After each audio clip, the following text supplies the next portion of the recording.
Hi, and welcome to the Founders Journey podcast. I think episode number 6. We're flying through them now. And just a reminder, Founders Journey podcast is really about providing practical tips and some of our personal experiences in building several startups and bringing on founders to tell their story. And so I'm here. I'm Greg Moran. I'm here with my co-host Peter Dean, who has returned for another day. So glad to see you, Peter. Thank you. And our guest today is Jeffrey Doucet. Jeffrey is the founder and the CEO of a company called Thrive. Thrive is based up in Toronto. So just as a disclosure here, my venture fund, Evergreen Mountain Equity Partners, is about to make an investment in Thrive. So by the time that this airs, we'll probably have already made the investment, I think. So, or right around. Is that official, Greg? So like Jeffrey can celebrate now that you said that on the podcast? Or wait, he can't celebrate until this podcast airs. Is that how it works? That's right. Yeah, I think we're pretty in deep now. So we're pretty pregnant in the deal at this point. So Jeffrey, nice. Jeffrey, welcome. Welcome to the podcast. Glad to have you. Thank you. Should be fun. Absolutely. So just to get started, talk a little bit about yourself. How did you get started? What's Thrive? Why Thrive? Yeah, why don't you tell them about Thrive first, and then we'll definitely ask you about your journey as an entrepreneur. So yeah. Well, Thrive, we call Thrive Career Wellness Platform. At the end of the day, it's a software platform to help people advance their careers.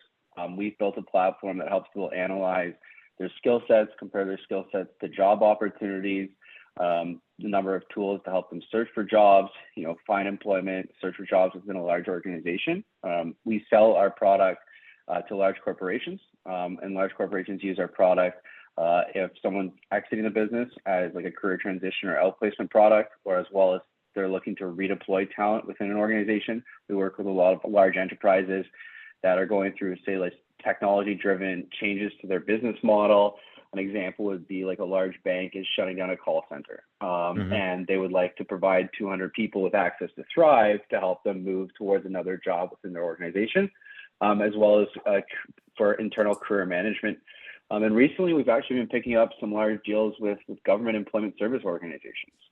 So really, at the end of the day, the easiest way to describe Thrive is really a platform to help people advance their careers. We have put 70 different services integrated into our software product as a marketplace. So everything ranging from upskilling and reskilling services, training services, skill development platforms, career coaching. So it's a SaaS product, it's an integrated marketplace.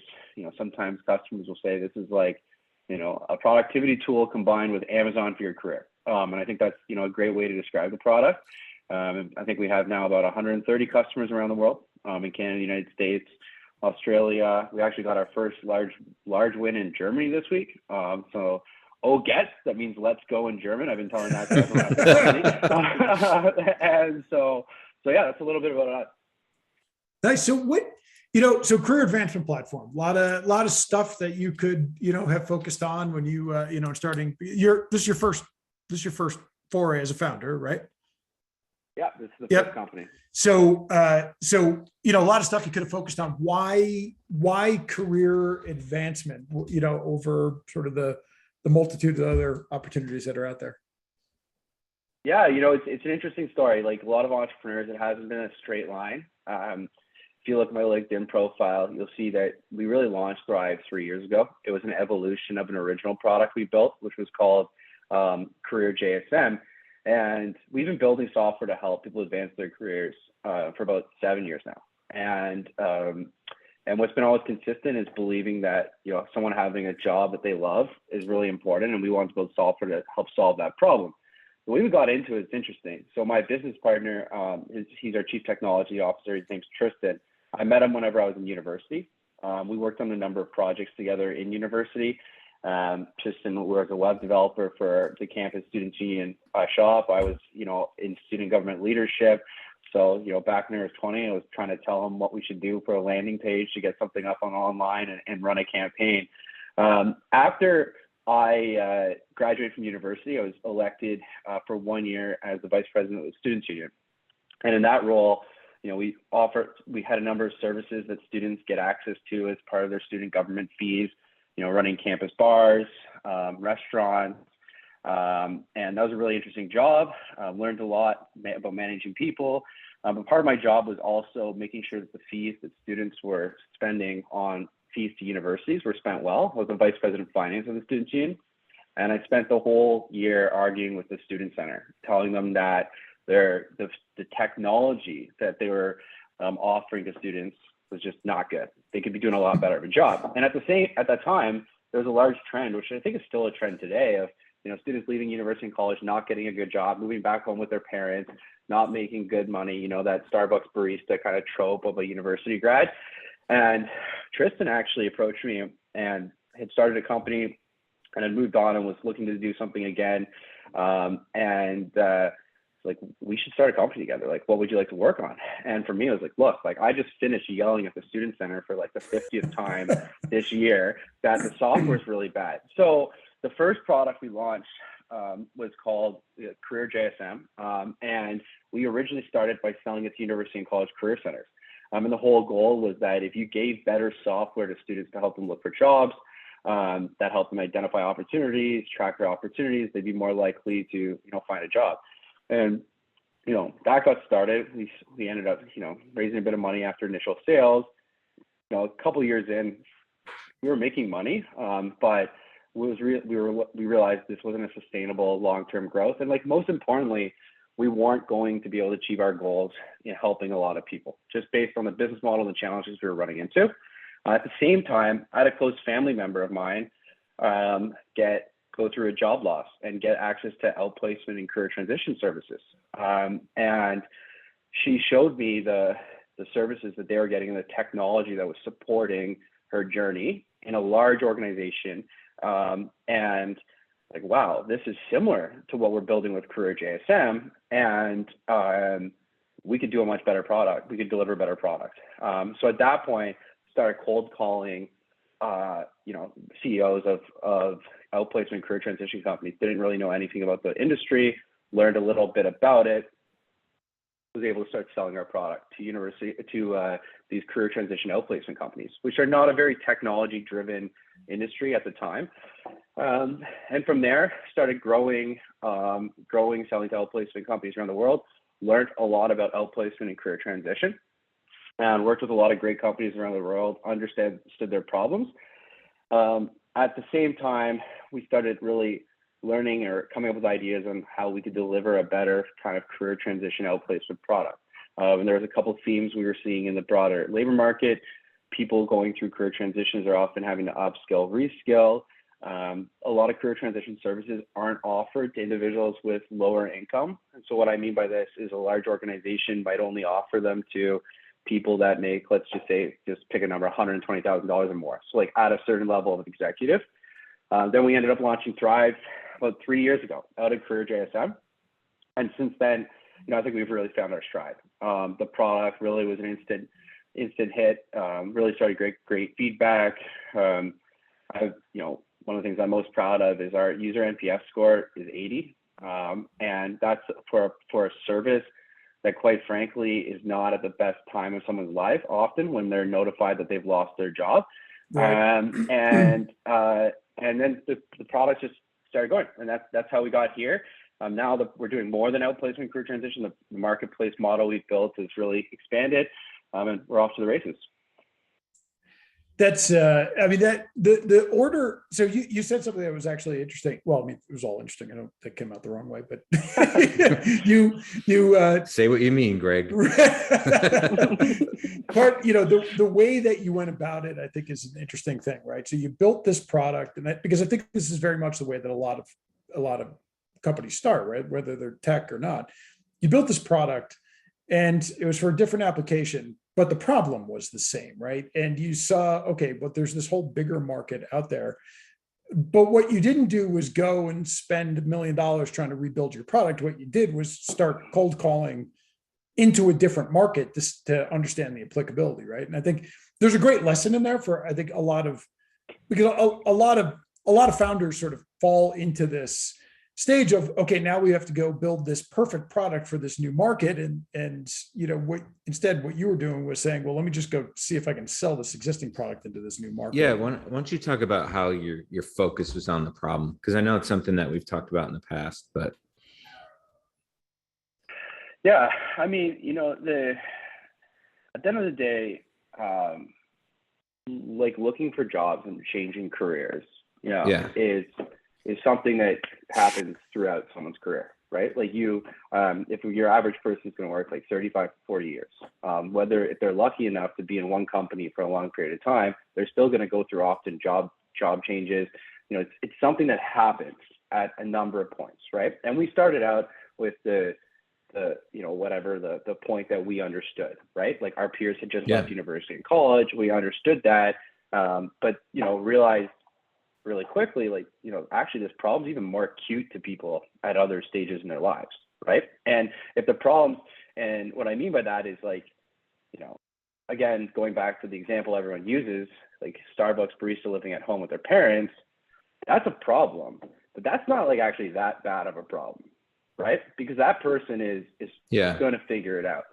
The 40-year-old who has a mortgage and 3 children, who's going through a job career change, like that's an actual massive problem, right? Like that is something that's painful. And so, understanding the problem and then looking for ways that you can you apply it is really important. And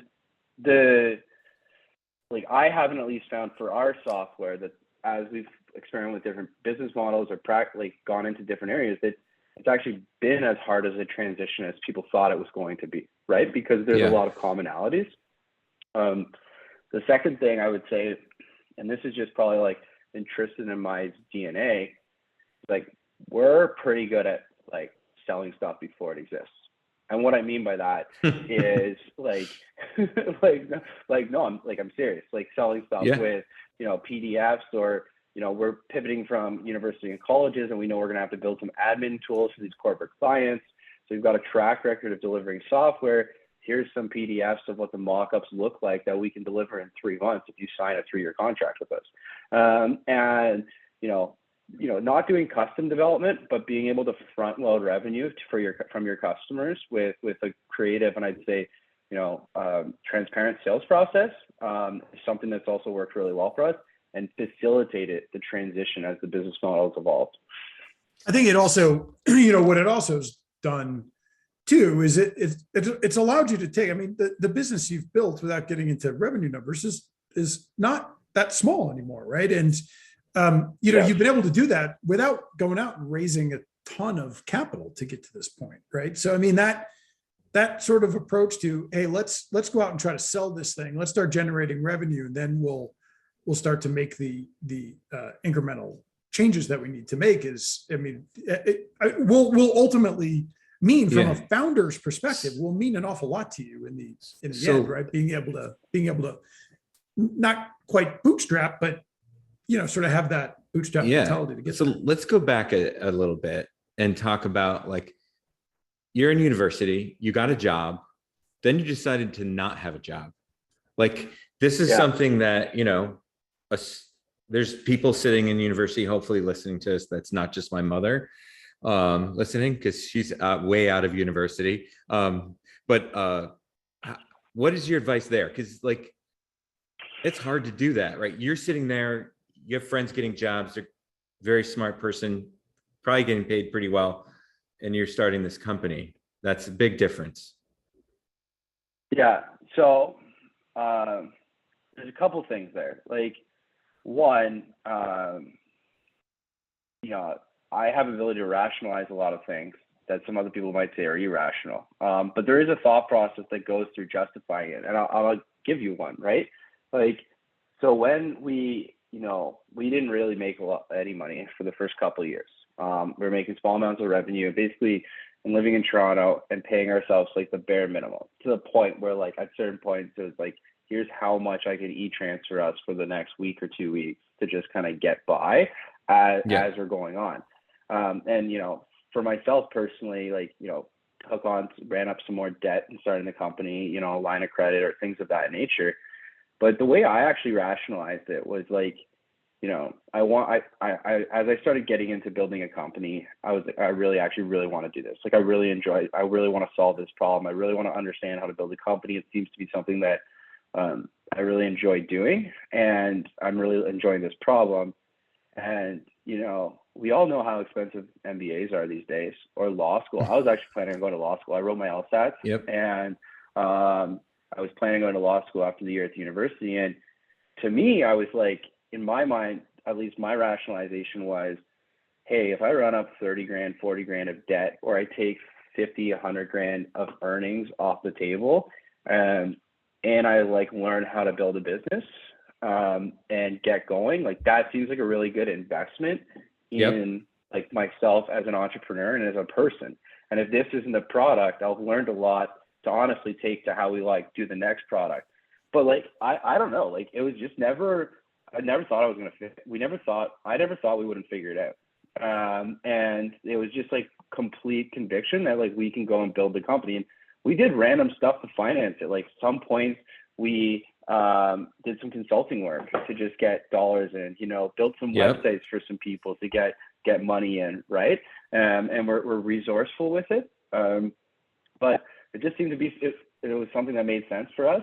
And it seemed like a logical investment of our time, given, you know, the opportunity. I love that's awesome. I love that lesson of, you know, using a startup as like a form of MBA, right? It's like, look, I can go spend $200,000 to get my MBA, or 150,000 or whatever an MBA costs these days, right? Yeah. Or I can take a fraction of that money, put it into myself, and go basically learn every possible lesson an MBA is going to, and then that much more, right? And I think that's such a great, it's my way to think about. You know, exactly what I did. I was like, do I get an MBA or do I start my own company? I said, I'm investing in myself, and then that's exactly what that's why I like Jeffrey so much. So, do you want to hear a funny story? We think alike. Funny story on this, actually, like a couple of years into running the company, maybe actually 4 or 5 years, we were like 10 employees. And the MBA school of my alma mater contacted me to ask me if I could do a talk at their school about like starting a technology company. Like, come back and tell everyone how to do it. No, get this. It's actually like still pisses me off to the day. And then like a day before the event, they're like, oh, we didn't realize you didn't have an MBA. We don't want you to come and talk anymore. I got to be careful what I say. That is awesome. That is awesome. They hit me up for donations like a week later. Anyway, it's so true. I had the same experience. Like I taught, and then like for accreditation, like, well, you don't have your MBA. I'm like, no, I don't have an MBA, but you know, I have something that they don't have. I just have a lot of pain and learning. Right, yeah. I got scars.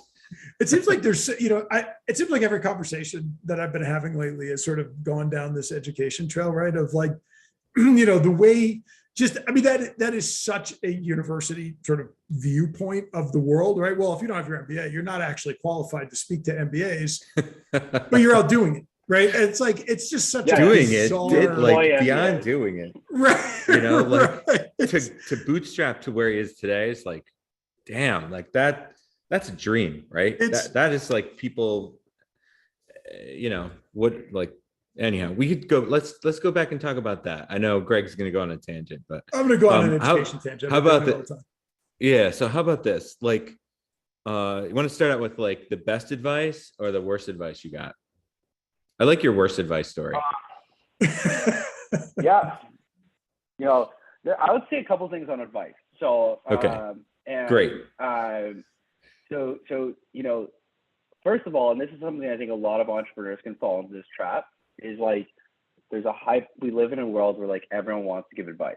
And there are like, in my opinion, way too many professional advice givers out there. And especially in the technology ecosystem, you can fall into that trap, right? As an entrepreneur, like I want to raise capital. Let me go and read like all these books on how to raise capital. And like, you're not going to get closer to the goal unless you're probably out talking to investors about your business and like going through that process, right? So like, generally speaking, one of my advice felt like is just like trust your gut and do it, right? The second part of it is, you know, at the end of the day, like, you are the one that knows your business the best, right? And without getting into it, whenever you see high profile startups, fail, and the CEO comes out and talks about how the VCs gave them a bunch of bad advice, and like that always makes me cringe as well, because I think like they don't, like, you're the one making those decisions, right? Like, you sign those term sheets, you take the dollars in, you're responsible for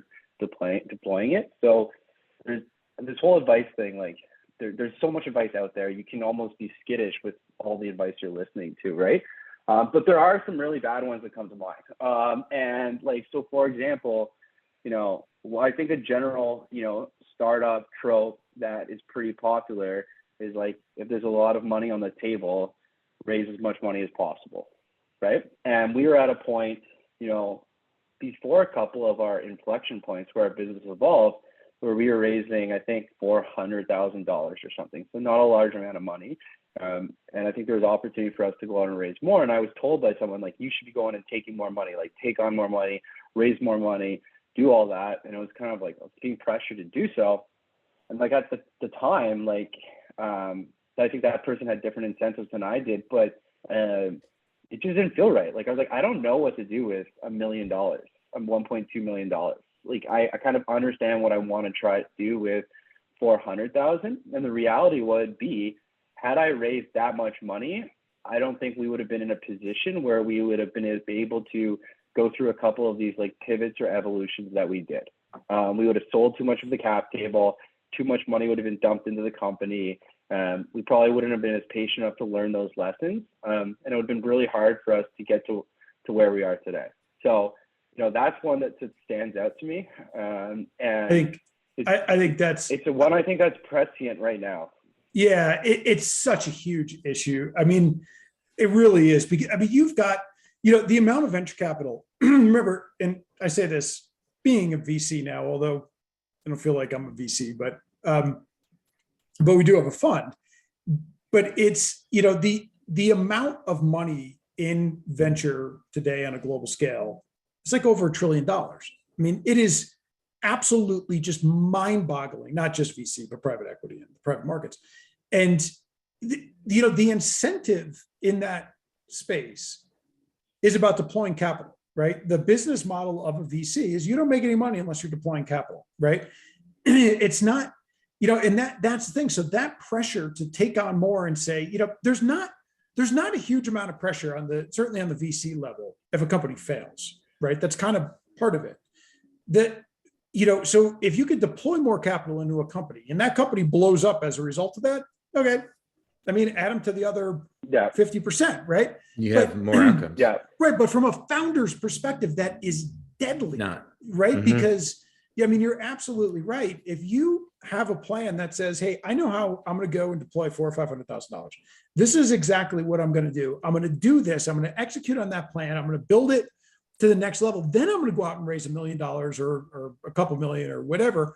Once I have proven out my thesis, that, it's just a profoundly better way to do it, but it is a misalignment with a lot of VCs. It is changing, right? Yeah. And I think as these massive VC funds that are investing in everything, it's simply about deploying capital, where you start to see different, smaller funds, more specialized funds that will take a different approach on that. But it's great advice. And it's something that I agree with you. I mean, it is. I think so too. It's incredibly timely right now, because you just see so much of this stuff. We see so many times these companies getting so much money that they do things because they can, not because they should. And to your point, they're throwing off all this different kinds of smoke and nothing's really happening, because you really have to take the steps to go through that process. You can't skip them. And sometimes, like Jeffrey said, it's like you have to have the patience, and it may not be there if you're running, if your meter's running hot. Yep. Yeah. And I think, like, again, one thing I would say is, and I know this is a theme that may come up later, is I think a lot of entrepreneurs, like, we're naturally like impatient people. We naturally like want things to move as quickly as possible. But like when companies are in still that like early discovery stage of their go-to-market model, like the pre-seed, Yeah. like even sometimes seed stage. Like there is an element to patience that you need to figure out to like, let me give you, like, if you don't have 24 months of data, you don't have enough data to No. have a sales cycle, right? Like Yeah. you don't have enough Right. understanding of what you can, then start actually throwing gas in the fire and like Right. literally like go quickly, right? Like there You- is an element there. When I see with people that, are bored, like I would just say like, raising too early or impatient, like, you should be impatient, but sometimes dollars aren't going to speed up some of these learnings you need for your business to be in that position. And it's like, I know this came up earlier, but like we're in year 7 of building a company. The average company IPOs at like 14, I think, from founding. Is the average enterprise SaaS IPO, right? And Slack was really fast and it was like year 9 or 10 or something like that. And so yeah, play the long game. Yep. Yeah, Absolutely. it's not. Yeah, that's we talked about it before, but like there's not the unicorn stories we see and we hear about. There's all this stuff that's missing. Like if we just took your story for 3 years, right, you wouldn't add that other business that was a huge part of how you built this business is, and that reality of that growth, that your patience with yourself and your income. That's a huge thing, right? You went through that to get here, where now you're on this trajectory of success beyond where you are today.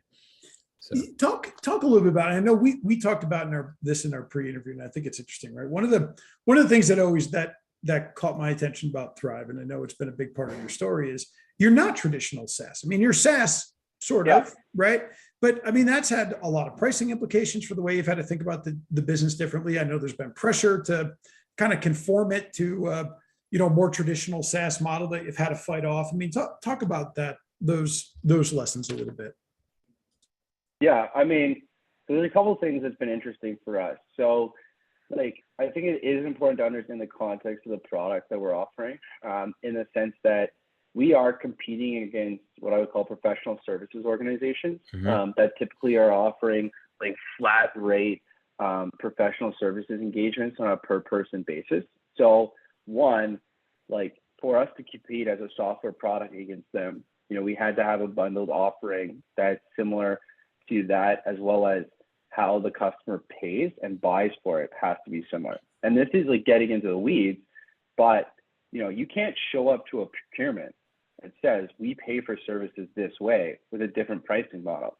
Like you just can't. You won't win the deal. It doesn't matter, because someone in the procurement department is going to say, well, that's not how we pay for stuff, right? And like that's just kind of like a reality, unfortunately.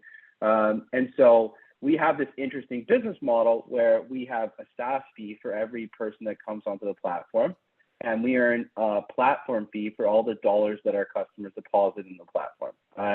And this results in a blend of, what you could call like true SaaS revenue and some transactional revenue that is very tightly tied to typical SaaS usage, like on a per user basis. But there is some flex and some spend.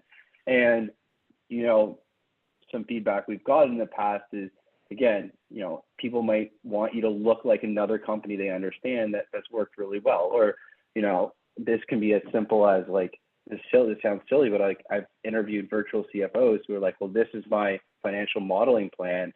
I'm like, yeah, but that's not how our business operates. Well, no, we need to do it this way.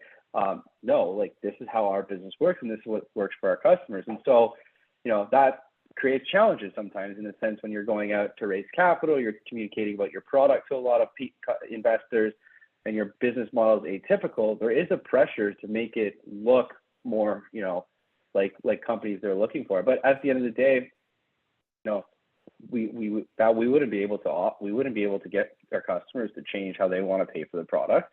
And second, we are competing with fairly established incumbents. We're trying to come in, take budget, allocate it for them, and have it allocated to our product, right? So the business model works really well. Again, bad advice, like that's, like I once had someone tell me I should model Slack's growth plan.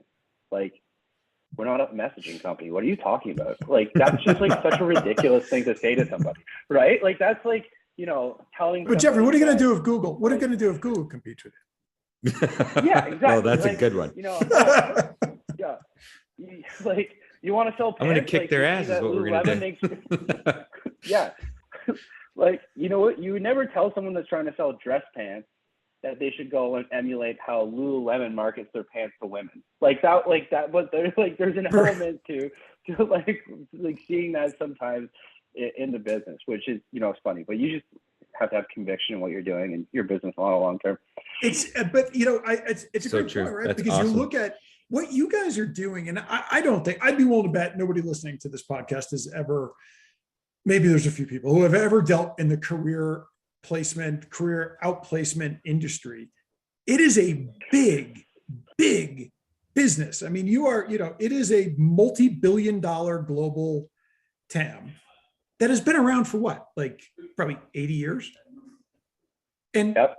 And these firms operate like law firms, right? There's nothing wrong with a law firm, but I mean, it's the domain of like senior executives. And what I love about what you guys are doing is you're democratizing that space to take it out of that C-suite and say, no, everybody in your company deserves help in being able to upskill themselves and to reskill themselves and to move into another career from you. You deserve to provide this as an organization.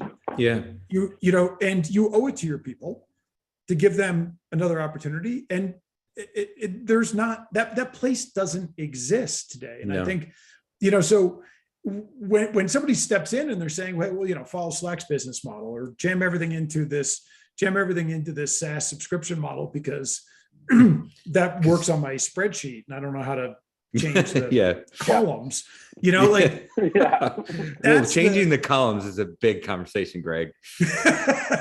That's a lot, man. That's right. But it's a really great point.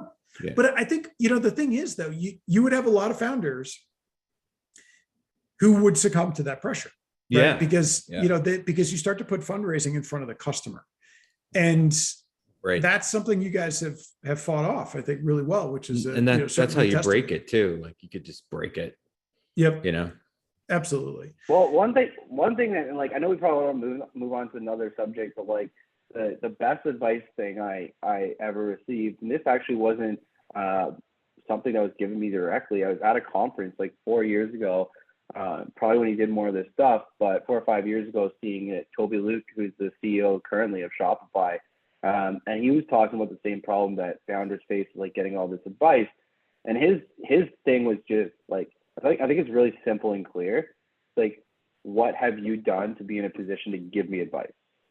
That's just the whole thing, right? And I think that's something that I've really focused on.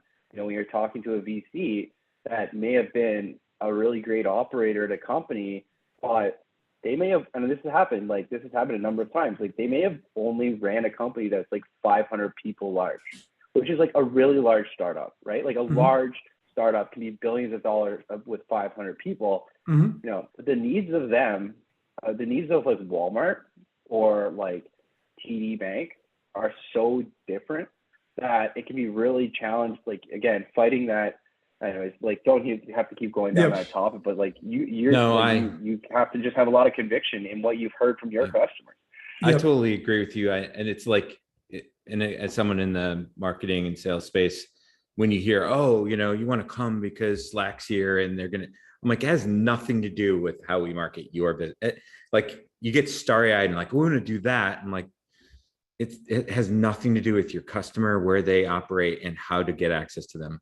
And they have a totally different playing field than you do. So their advice, though, just take it as a grain of salt and say, how does this apply to me? Does something apply to me? I don't know. We could go on about this. This is a great topic, but absolutely. Cool. Yeah. And, so tell us about, and as we wrap up in the last couple minutes here, where does the company go from here? What are you thinking about? Where do you see the opportunity as you kind of take this company to the next level of growth? Yeah. So when we launched Thrive with our marketplace model and customers being able to deposit the product, it was originally, it was launched as just a career transition product, helping people when they depart their organization. And we really like doing that. We see a lot of value in doing that. We don't ever want to stop doing that because we think we provide our users with a really good experience. But really quickly, we started getting asked questions from customers like, we really like this. Could we use this for like internal talent mobility, internal redeployment?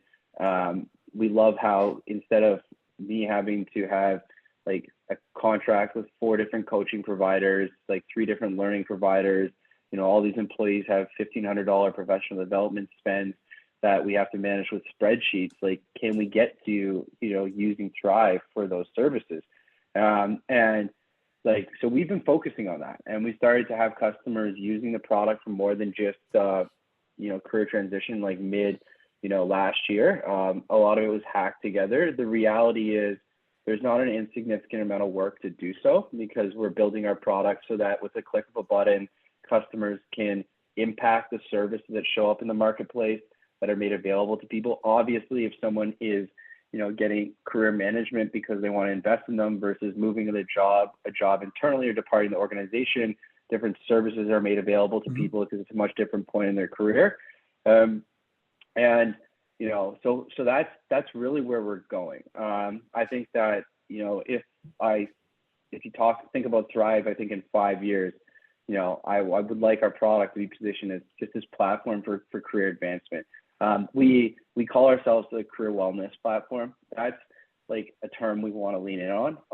If our company achieves our goals, I think that that's a term that will become like a category defining, term. Like whenever I think about, health, or I think about financial wellness, like I think there's key terms that in KPIs or facts that people automatically associate with those. And I don't think those exist for someone's career. And we hope that, I think for me, like for our vision, career wellness is, having a job you really like doing, having skills for the future, and being well positioned to, continue to grow, and being well supported in your career. Like those are, and like through coaching and support from your organization.